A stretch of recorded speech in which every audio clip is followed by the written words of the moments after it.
Assalamualaikum warahmatullahi wabarakatuh dan selamat sejahtera. Hari ini kita sambung subtopik 1.2 Makmal Sains Anda. Kita dah belajar tentang alat radas dan juga peraturan-peraturan dalam makmal. Okey. Jadi hari ini kita nak tengok kalau berlaku, jadi peraturan-peraturan yang kita belajar itu adalah untuk menjamin keselamatan kita, menjamin keselamatan orang kawan kita yang berada di sekeliling kita dan juga menjamin keselamatan alat radas yang kita gunakan. Okay, tapi jika berlaku juga kemalangan, apa yang perlu kita lakukan?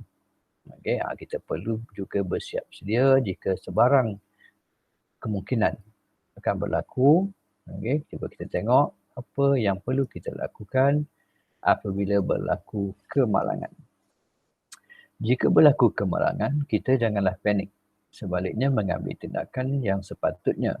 Okay? Macam mana? Apa yang patut kita buat? Situasi pertama. Din, cepat keluar. Ada kebakaran. Saya sudah mematikan suis elektrik. Mari kita beritahu kepada cikgu. Okay? Jadi kalau ada sebarang kebakaran contohnya, apa yang perlu kita buat ialah kalau kita teringat boleh matikan suis elektrik. Tapi kalau tidak, apa yang kita perlu buat ialah terus beritahu kepada cikgu. Okay? Cikgu tadi akan mengambil langkah-langkah keselamatan seterusnya. Okay? Dengar arahan apa yang dikeluarkan oleh guru. Okay. Bahan kimia yang tertumpah juga perlu dilaporkan kepada guru. Kadang-kadang kita ambil terlucut daripada tangan kita botol bahan kimia itu. Jadi akan tertumpah di atas meja, tertumpah di atas lantai. Okay. Juga perlu kita laporkan kepada guru dan hati-hati elakkan bahan kimia terkena kepada tangan anda. Okay. Kalau terkena juga terus pergi ke sinki dan basuh tangan dengan air yang banyak. Okay. Situasi yang ketiga, ingat dia Farah. Jika bahan kimia termasuk ke dalam mulut atau terkena bahagian lain, kita perlu membilas bahagian itu dengan air yang banyak. Kalau masuk dalam mulut, berkumur dengan air yang banyak. Kalau boleh bahan kimia tadi, kalau elakkan daripada tertelan. Ludah bahan kimia itu keluar dan berkumur dengan air yang banyak. Begitu juga dengan jika terkena kepada bahagian lain, mata ke, tangan ke, basuh dengan air yang banyak sehingga kita tidak lagi rasa pedih, perit dan sebagainya. Okey, jadi itu adalah 3 keadaan di mana kemalangan berlaku, maka apa yang kita perlu lakukan?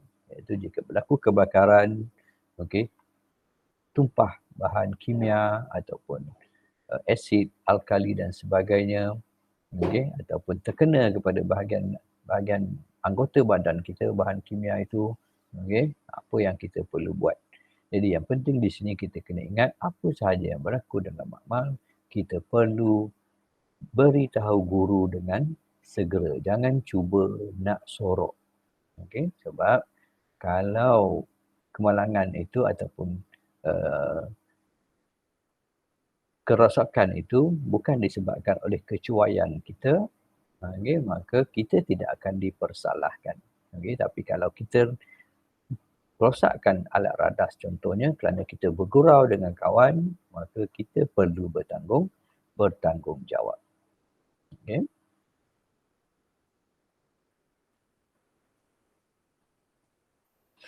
Jadi itu dia tentang langkah-langkah yang perlu diambil jika berlaku kemalangan.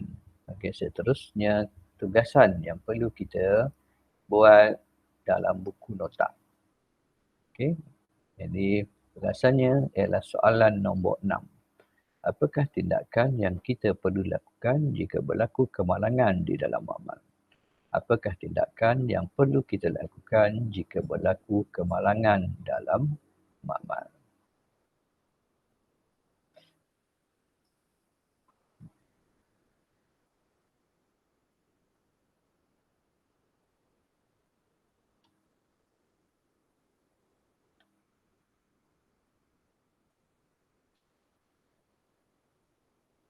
Okey. Jadi ini adalah soalan dia. Soalan nombor 6. Apakah tindakan yang perlu dilakukan jika berlaku kemalangan dalam makmal? Okey. Jadi itu dia tugasan yang perlu kita buat dalam buku nota. Okey. Jadi itu saja. Sekian, terima kasih. Assalamualaikum warahmatullahi wabarakatuh dan selamat sejahtera. Stay safe.